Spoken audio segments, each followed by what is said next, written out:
HNS food સ્ટેશનમાં તમારું સ્વાગત છે।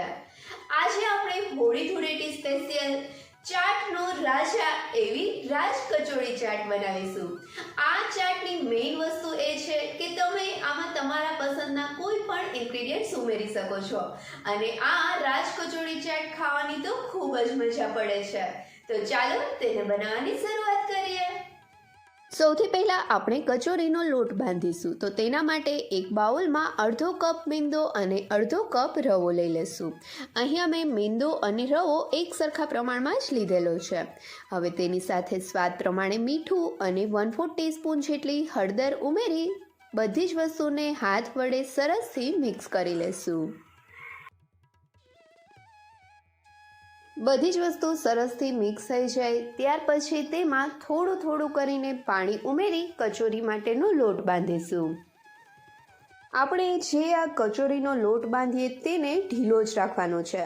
આપણે રોટલીનો લોટ બાંધીએ તેનાથી પણ થોડો ઢીલો લોટ બાંધીશું, કેમ કે લોટને આપણે જ્યારે રેસ્ટ આપીશું ત્યારે જે રવો છે એ પાણી એબ્ઝોર્બ કરશે, જેના લીધે લોટ ઓટોમેટિક થોડો કઠણ થઈ જ જશે।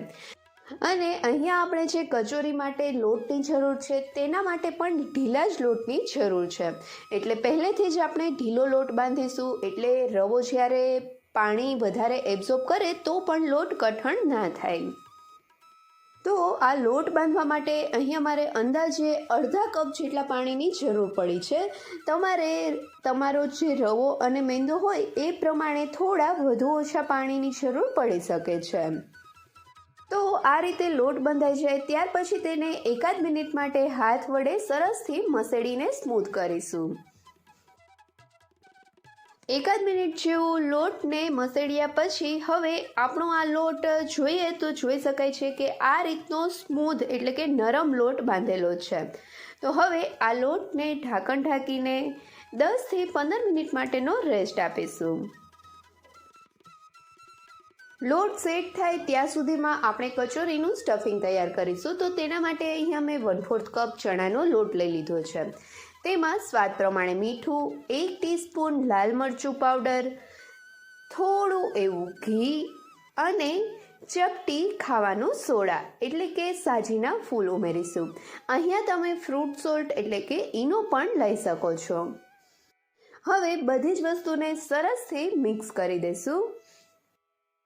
બધા મસાલા સરસથી મિક્સ થઈ જાય ત્યાર પછી તેમાં થોડું થોડું કરીને 1.5 થી 2 ટેબલસ્પૂન જેટલું પાણી ઉમેરીશું અને એક થીક પેસ્ટ બનાવીશું।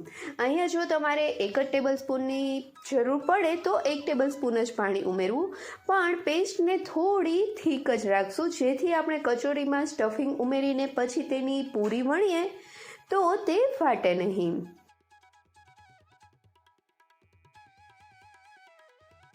હવે અહીંયા જોઈ શકાય છે કે આપણું આ સ્ટફિંગ તૈયાર થઈ ગયું છે। તો હવે તેને સાઈડમાં રાખી દઈશું અને 10 થી 12 મિનિટ જેવું થયા પછી આપણે જે લોટ બાંધીને રાખ્યો હતો તે જોઈ લઈએ।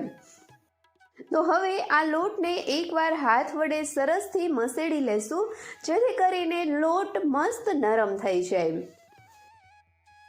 લોટને સરસથી મસળીને સ્મૂથ કરીએ ત્યાં સુધીમાં જો હજી સુધી તમે મારી ચેનલને સબસ્ક્રાઈબ નથી કરી તો નીચે આપેલા સબસ્ક્રાઈબ બટન પર પ્રેસ કરો અને બાજુના બેલ આઇકન પર ક્લિક કરો, જેથી તમને મારા નવા વિડીયોનું નોટિફિકેશન મળતું રહે। 2 મિનિટ જેવું લોટને મસળ્યા પછી આપણો લોટ મસ્ત સ્મૂથ થઈ ગયો છે।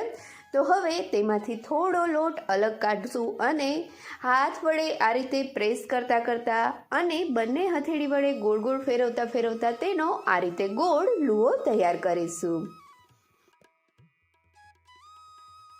હવે પાટલી વેલણની મદદથી લુઆને થોડો વણી લેશું, જેથી કરીને તેમાં આપણે સ્ટફિંગ ભરી શકીએ।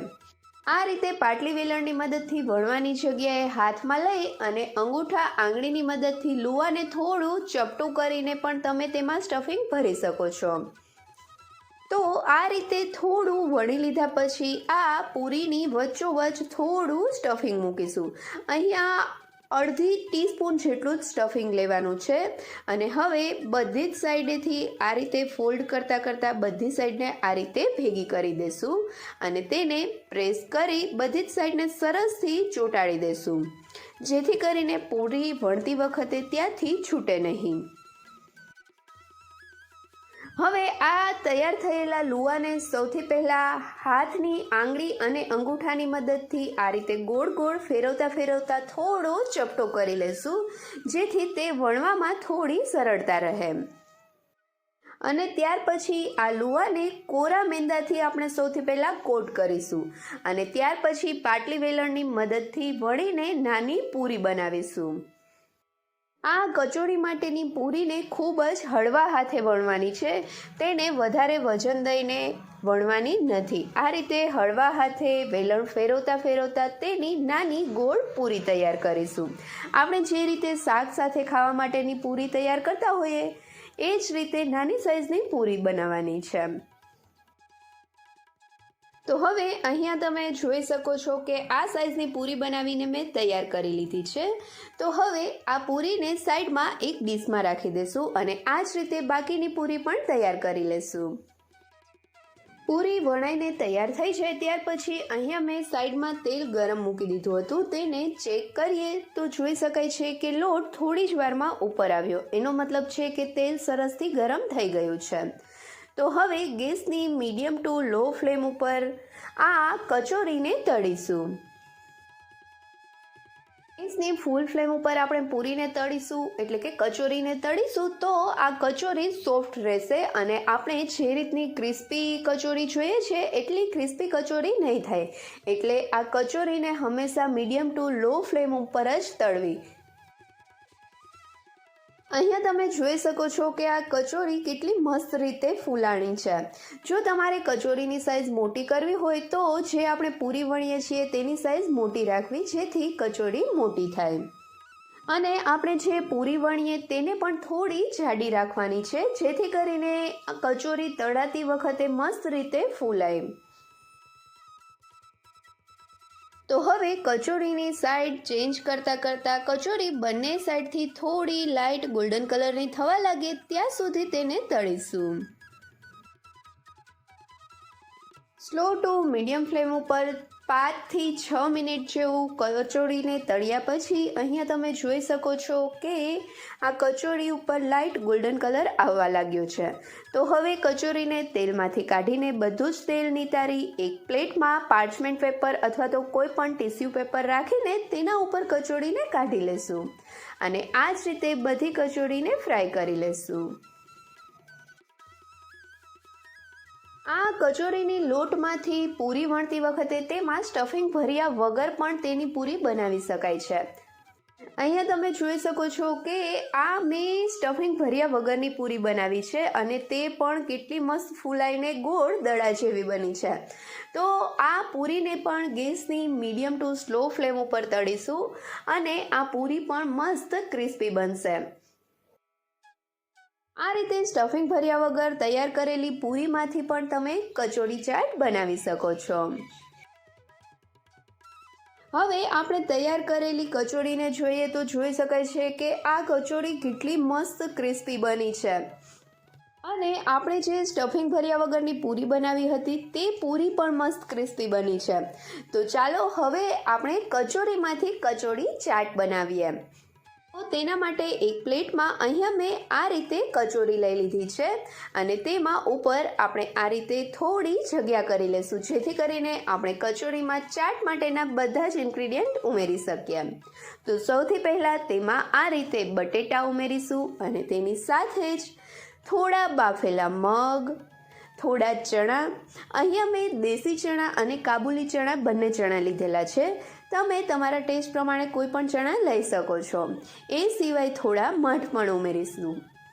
અહીંયા કઠોળમાં મેં મગ, મઠ, દેશી ચણા અને કાબુલી ચણા લીધા છે. તમે તમારા ટેસ્ટ પ્રમાણે કોઈ પણ કઠોળ લઈ શકો છો. અને હવે તેના ઉપર થોડો ચાટ મસાલો ભભરાવી દઈશું, કેમ કે અહીંયા કઠોળ અને બટેટા મસાલા વગર જ ઉમેર્યા છે. જો તમે ઈચ્છો તો પહેલેથી જ કઠોળ અને બટેટાને મસાલાવાળા કરીને પણ ઉમેરી શકો છો. હવે તેના ઉપર થોડું ચવાણું ઉમેરીશું. ચવાણુંની જગ્યાએ તમે પાપડી ચાટની પાપડીનો ભૂકો પણ લઈ શકો છો. ત્યાર પછી તેમાં થોડી ડુંગળી ઉમેરીશું અને જો તમે ડુંગળી ના ખાતા હોય તો તેને સ્કીપ કરવી. અને ત્યાર પછી હવે ચાટ માટેની ચટણી ઉમેરીશું. તો સૌથી પહેલાં ચાટ માટેની ખાટી મીઠી આમલીની ચટણી ઉમેરીશું. આ ખાટી મીઠી આમલીની ચટણી વગર તો ચાટ અધૂરી જ છે. આ ખાટી મીઠી ચટણી સાથે થોડું મીઠું દહીં ઉમેરીશું. અહીંયા મેં દહીંમાં ખાંડ ઉમેરીને થોડું મીઠું દહીં બનાવી લીધું છે. તમે મોળું દહીં પણ ઉમેરી શકો છો. અને હવે ચાટને મસ્ત ટેસ્ટી અને ચટાકેદાર બનાવવા માટે તેમાં ઉપરથી ગ્રીન ચટણી ઉમેરીશું. જો તમારે ચાટ માટેની આમલીની ખાટી મીઠી ચટણી અને ગ્રીન ચટણીની રેસીપી જોતી હોય તો મેં નીચે ડિસ્ક્રિપ્શનમાં મખાના ચાટ અને રગડા પેટીસની રેસીપી લિંક આપેલી છે, જેમાં તમને આ બંને ચટણીની રેસીપી મળી રહેશે.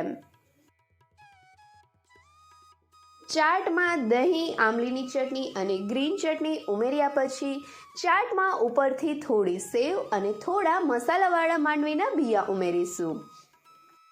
ચાટમાં જો સેવ ના હોય ને તો મજા જ ના આવે, એટલે સેવ તો તમારા ટેસ્ટ પ્રમાણે તમે વધુ ઓછી ઉમેરી શકો છો. અને હવે લાસ્ટમાં આ ચાટને બીટ અને ગાજરના છીણથી ગાર્નિશ કરીને સર્વ કરીશું. વાવ, કેટલું મસ્ત આપણી રાજકચોરી ચાટ બની છે કે જોઈને જ મોઢામાં પાણી આવી જાય. અને આ રાજકચોરી ચાટ ઘરે બનાવવી કેટલી સરળ છે. તો તમે પણ આ રાજકચોરી ચાટ એકવાર ઘરે જરૂરથી ટ્રાય કરજો અને મને કમેન્ટ કરીને કહેજો કે તમને મારી રેસીપી કેવી લાગી. જો રેસીપી ગમે તો વિડીયોને લાઈક કરજો અને તમારા ફ્રેન્ડ સાથે શેર પણ કરજો. અને હા, મારી ચેનલને સબસ્ક્રાઈબ કરવાનું ભૂલતા નહીં. Thank you so much.